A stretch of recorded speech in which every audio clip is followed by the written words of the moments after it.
Sabotage à Lucky la Malandre est le troisième volet de la collection des jeux The Key. Ce sont des jeux d'enquête à 9 scénarios qui ont la particularité d'être rejouables. Vous y jouerez un inspecteur de police qui doit faire le tri parmi une multitude d'informations pour mettre derrière les verrous nos trois coupables en ayant retrouvé le lieu de sabotage, l'outil qu'ils ont utilisé, à quelle date. Attention, pour faire la différence avec les autres joueurs, vous devrez utiliser le moins d'informations possible. Au début de la partie, les joueurs vont pouvoir récupérer carte après carte. Piochez donc une carte pour analyser les informations qui sont derrière. Mais attention, nous allons jouer le scénario vert et il y a des couleurs présentes sur les cartes. Donc à chaque fois, veillez à récupérer une des cartes en fait avec la couleur verte dessus, puisque les autres cartes où le vert sera absent vous donneront une information erronée. Derrière ces cartes, on trouve différents types d'informations. Par exemple, celle-ci me donnera une information sur l'objet qui a été utilisé à proximité d'un lieu. C'est une information pas encore complète, puisque je ne connaîtrai pas ni la date ni l'utilisateur, mais c'est une information déjà partielle que je peux garder derrière moi. Ça veut dire que les autres joueurs n'auront jamais accès à cette autre carte. Immédiatement, je peux aller récupérer une autre d'entre elles. On pourra trouver des empreintes qui, en fait, à l'aide du miroir qui est ici, vous permettront d'analyser et de retrouver dans le journal d'enquête quel utilisateur, qui avait pu utiliser ces chaussures à proximité, cette fois-ci, des cascades d'eau. Je pourrais donc noter sur mon cahier à chaque fois ces informations. Sur cette carte qui est ici, je sais que ce personnage-là a agi avant tel autre personnage.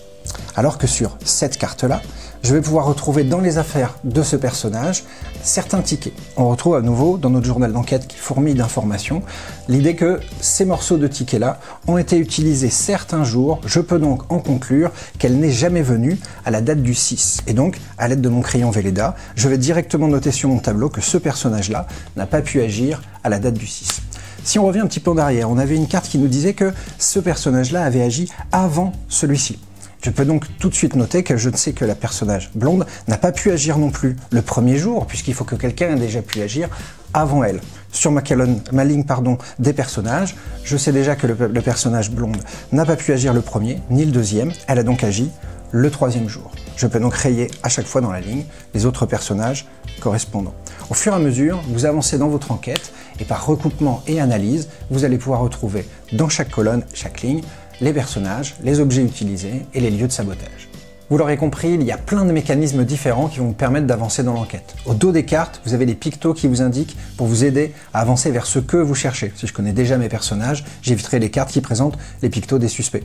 Mais on a des pictos qui vous indiqueront cette carte parle de l'objet, parle du lieu, ou ainsi de suite. Et donc vous utiliserez le dossier, c'est-à-dire qu'ici sur cette carte, vous avez une multitude d'informations pour récupérer des points de vue, des proximités. À l'intérieur du dossier, on va retrouver les objets correspondants avec leur poids, leur taille, on a des informations sur l'âge et la taille de nos suspects. À un moment donné, vous aurez fini de remplir votre tableau. Vous allez pouvoir vérifier si le code correspondant vous permet de résoudre l'enquête.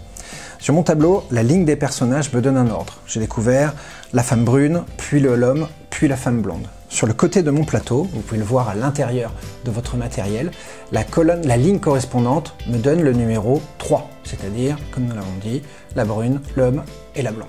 Vous faites de même pour les objets et pour les lieux, et vous allez obtenir un code. Ici, je trouve le 325, et je vais me saisir, si je suis le premier, de la clé verte et la mettre dans la serrure 325. L'outil de vérification là, est fourni dans le jeu et permet aux joueurs de savoir si c'est bon. Je vais attendre que les autres joueurs aient fini de jouer, et quand tout le monde aura fini de jouer, nous allons vérifier. Je retourne le plateau, et si la clé verte est bien apparue à l'intérieur du cadenas vert, c'est que ma résolution est la bonne. Reste à savoir maintenant qui a gagné.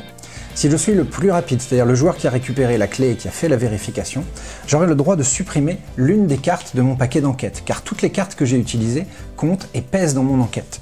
Sur ces cartes, vous avez des informations, une dernière information qui est 2, 3 ou 4 points.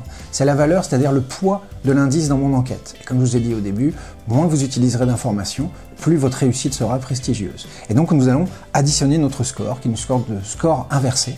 Et donc le joueur qui a récupéré la clé verte va pouvoir enlever la carte de plus petite valeur. Tout le monde fait son addition parmi les joueurs qui ont trouvé la bonne solution, et le joueur qui a utilisé le moins de points d'information remporte la partie.